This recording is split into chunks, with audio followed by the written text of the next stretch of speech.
Olá, estamos dando início a mais uma segunda dupla, com a presença do nosso querido amigo, professor doutor Jorge Vieira.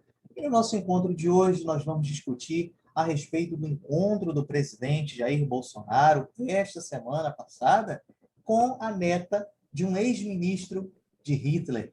Pois é, e também outras questões que envolvem o nosso país agora no decorrer dessa última semana.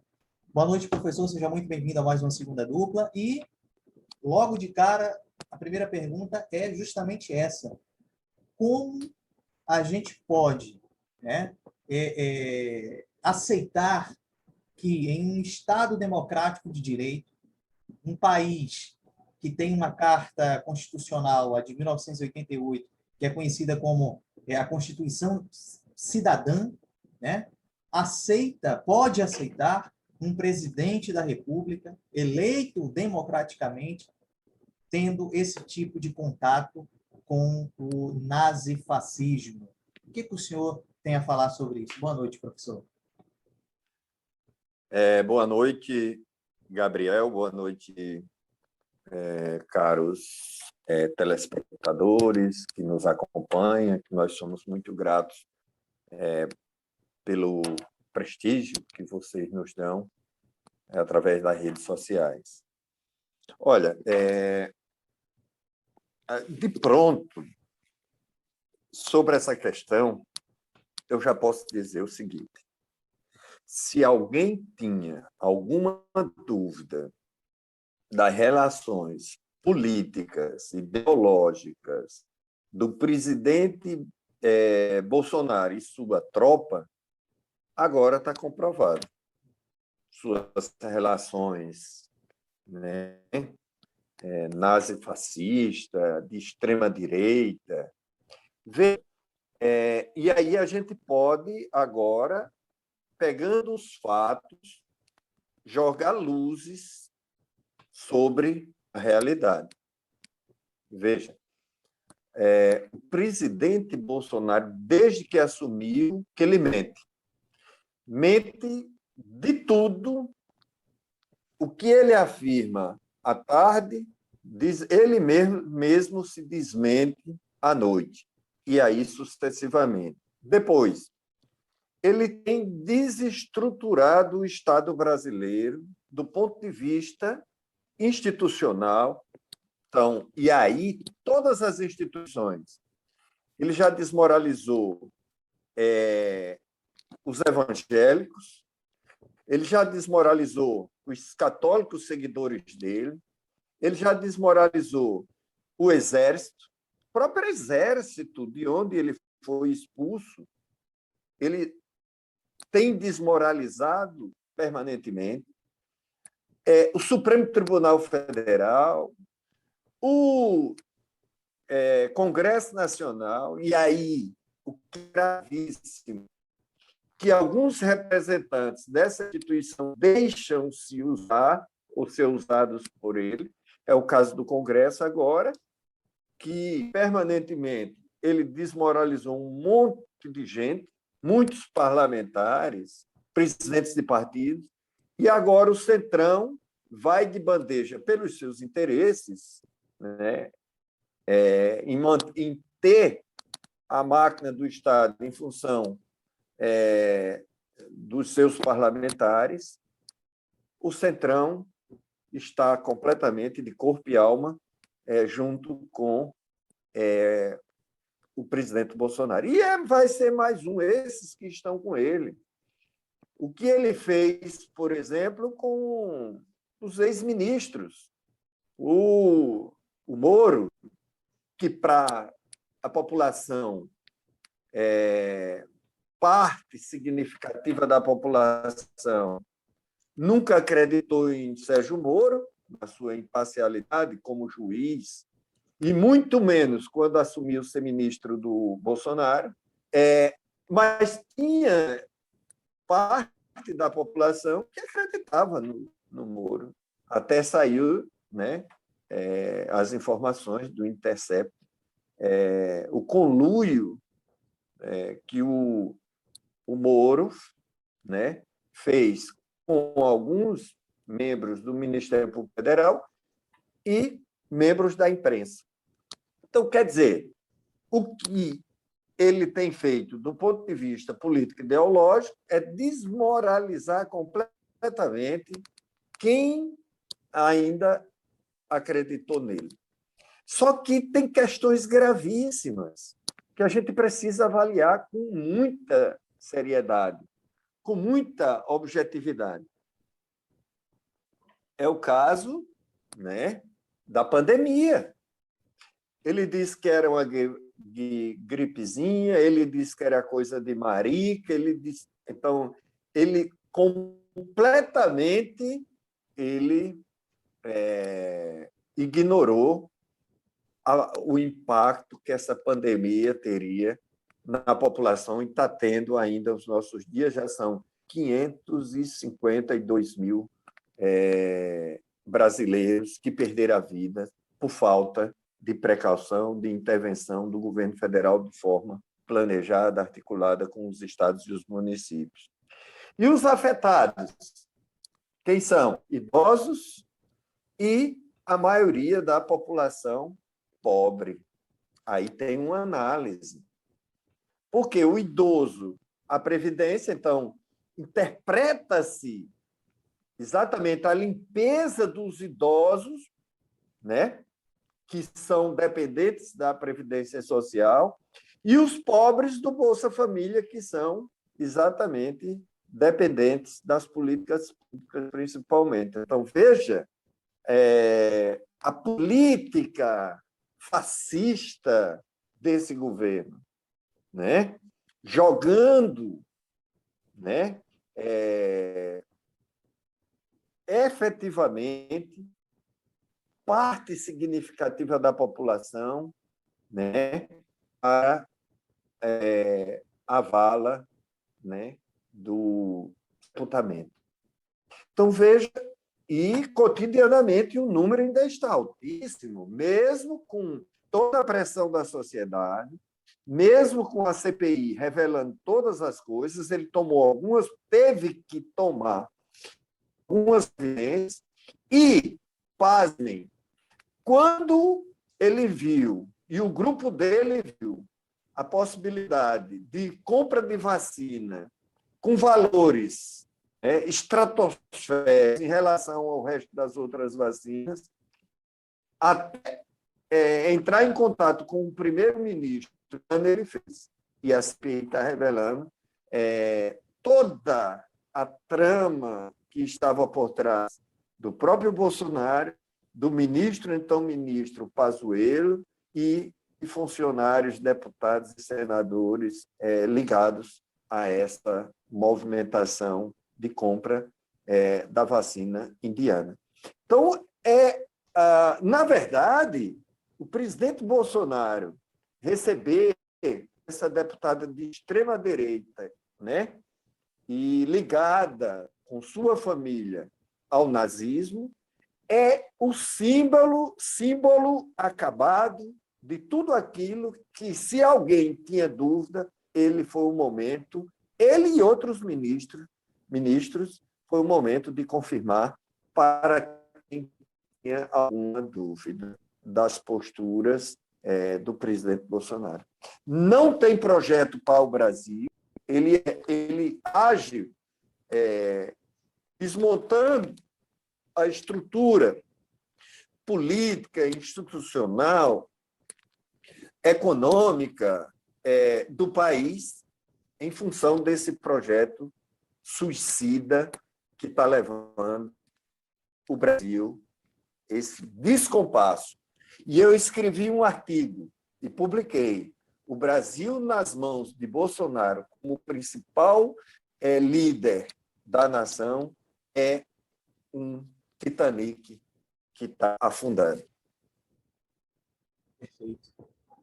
Professor, uma próxima questão para a gente é a respeito das eleições de 2022, que o presidente sempre insistindo naquela velha máxima de que as eleições de 2014 e de 2018 foram fraudadas e nunca apresentou provas e tudo mais. E, na última semana, na quinta-feira, né, ele, na sua tradicional live, cometeu aquela aberração de dizer que não, eu tenho provas, mas na hora H ele diz, não, não temos provas, não temos como provar, ou seja, temos indícios, mas não temos provas concretas e tal, enfim.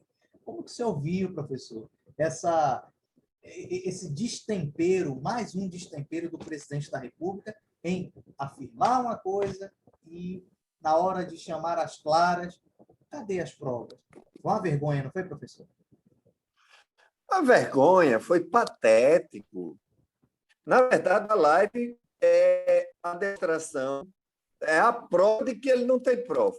Na verdade, é exatamente isso. E é irônico, porque nos Estados Unidos, o voto é impresso. Ele disse que defendeu o Trump, o que Trump está defendendo lá nos Estados Unidos, que houve fraude no voto impresso. Como é que ele quer agora implantar o voto impresso no Brasil se é fraudulento nos Estados Unidos? Está entendendo? Então, é assim, na verdade, é o que eu disse anteriormente, ele é a mesma coisa. Eles dizem que são contra a ditadura de Cuba, mas eles querem implantar a ditadura no Brasil. Então, assim, são essas contradições, e eu agradeço pela oportunidade da pergunta, ao Gabriel, para esclarecer a população para que tome consciência.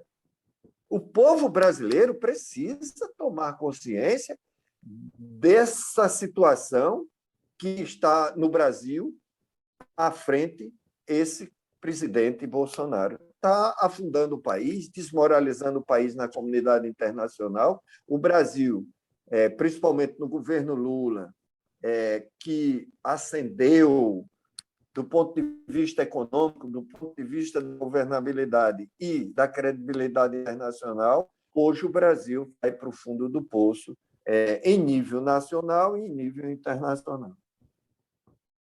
Perfeito. É o que eu sempre venho falando.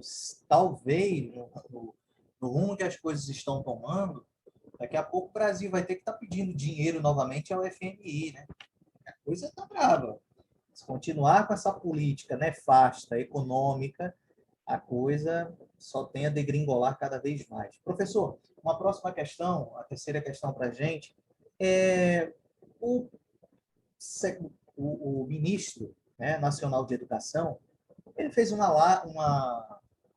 comunicado nacional falando do retorno, incentivando as escolas, as universidades a retomar as aulas presenciais. O senhor, né, professor, educador, eu na condição de acadêmico, a gente sabe que, infelizmente, esse vírus ainda não acabou. A pandemia ainda existe, ela está aí. Mas o que acontece? Infelizmente, há muitas pessoas nas ruas achando que a pandemia terminou, porque começou uma vacinação, mas as pessoas não entendem que essa vacinação ainda é tímida. Então, eu queria que o senhor, na qualidade de educador, de pessoa que está à frente das salas de aula, né, e que tem um público estudantil, falasse da sua opinião a respeito desse possível retorno que o governo agora tanto incentiva as escolas e universidades para que possam retornar. O que o senhor acha disso, professor? É hora de retornar? Olha, o que eu entendo objetivamente é que a sociedade, de fato, está extremamente cansada, né, pelo isolamento social, isso é um fato, né? Consequências psicológicas, econômicas, financeiras, enfim, de todos os níveis, né? O povo, em geral, está asfixiado com a pandemia. Agora, o grande problema, e eu apontei anteriormente, é que o governo federal não tomou as devidas providências no momento que deveria ter sido tomada.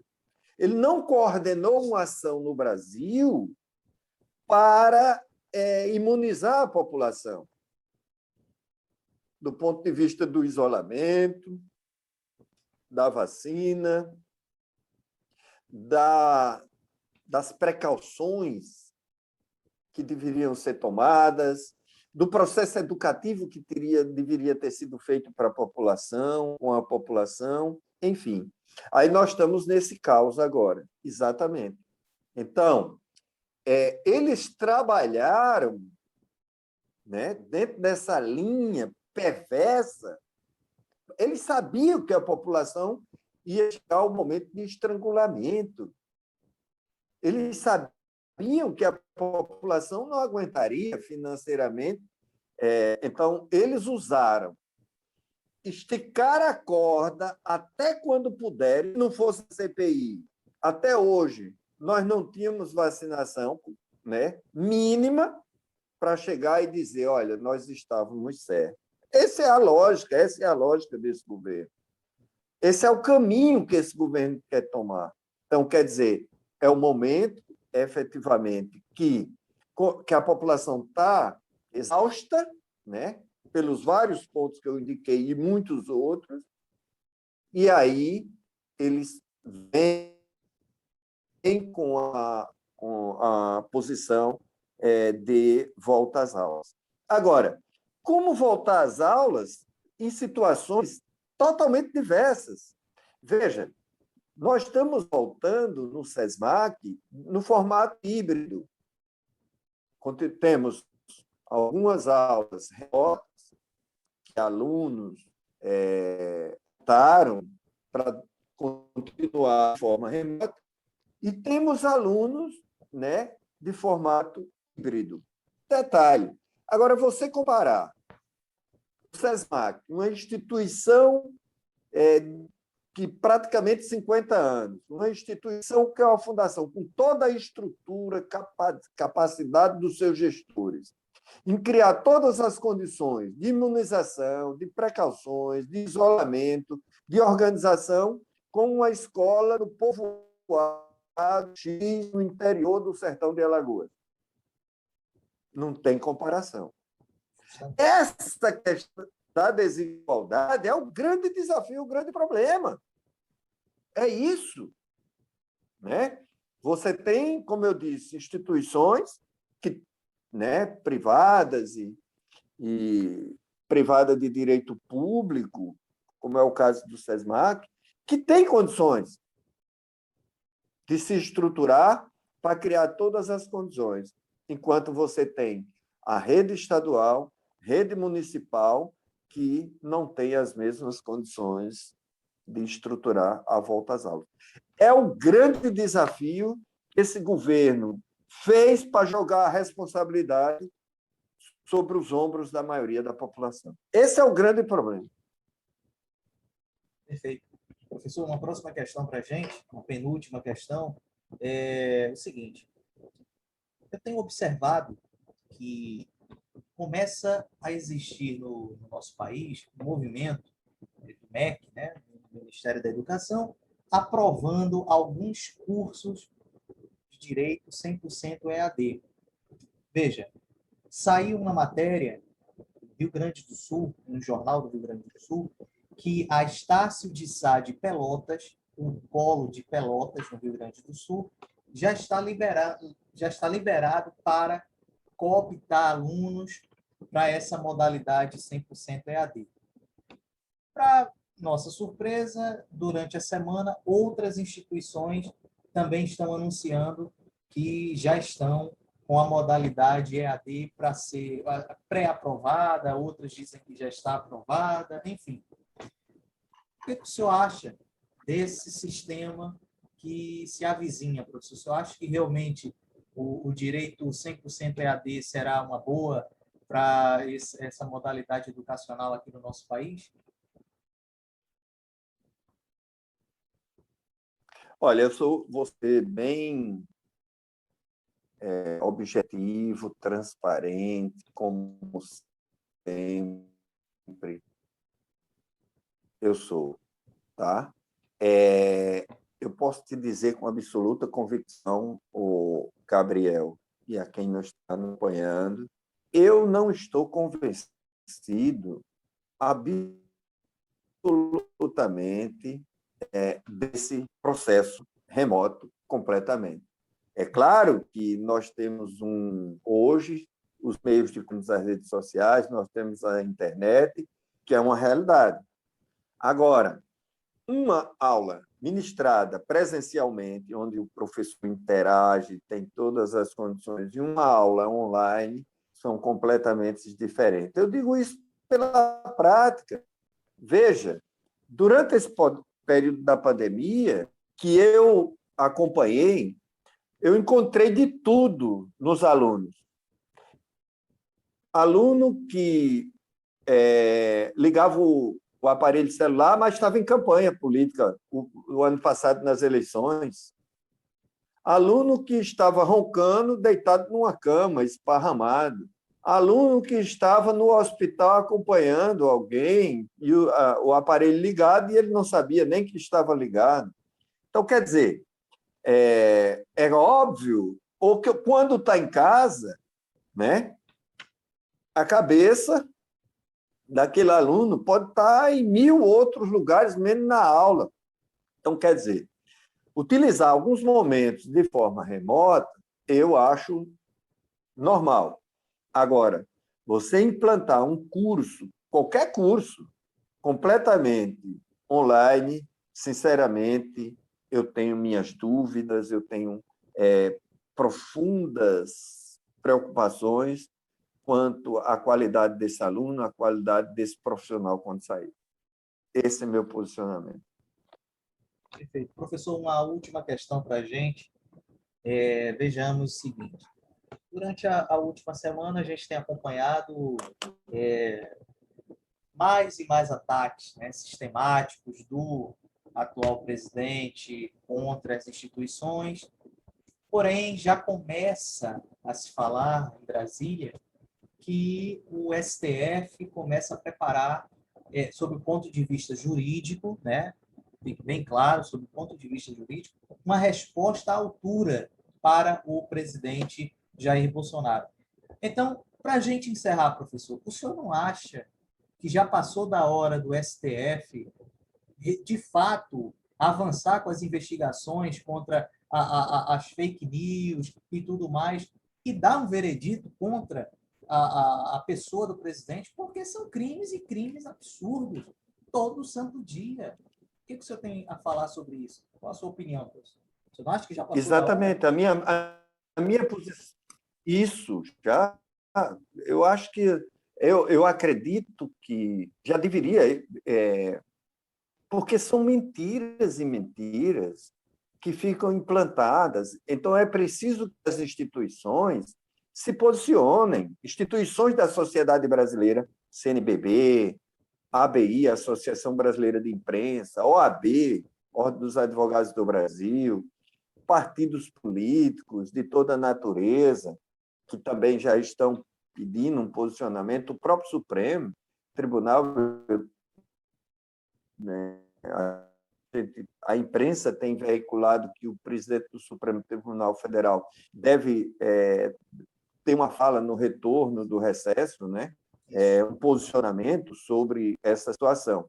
Então, já estamos chegando ao momento que, efetivamente, não tem mais como não se posicionar. Né? Eu acho que essa é a grande questão. Eu espero que as instituições se posicionem, mas também que a sociedade se conscientize para que possa, efetivamente, fazer avançar a resistência contra esse neofascismo, nazifascistas e de extremistas que são contrários ao Estado de Direito Democrático. Eu acho que é isso o ponto central, porque a população tem que ser corresponsável também no processo. Não adianta também a gente esperar o posicionamento das instituições quando tem parcelas ainda da sociedade que apoiam esse governo que está aí. Então, é preciso que a sociedade como um todo, e pelo menos a sua maioria, como também as instituições democráticas possam se posicionar diante desse desastre que temos, que é o governo Bolsonaro em sua. Perfeito. Professor, eu quero agradecer imensamente a sua participação em mais esta segunda dupla e dizer que estaremos aqui na próxima segunda-feira discutindo algumas questões relevantes, né, para o nosso país. Fique à vontade, professor, pode fazer suas considerações. Só quero agradecer mais uma vez, só quero agradecer a todos e dizer que estaremos firmes e vigilantes também na defesa da democracia, do Estado de Direito democrático e na defesa da maioria da população. Um grande abraço e até a próxima segunda-feira. E como dissemos em uma desses nossos encontros, democracia sim, ditadura jamais. Um abraço, professor. Jamais. Até a próxima segunda, se Deus quiser.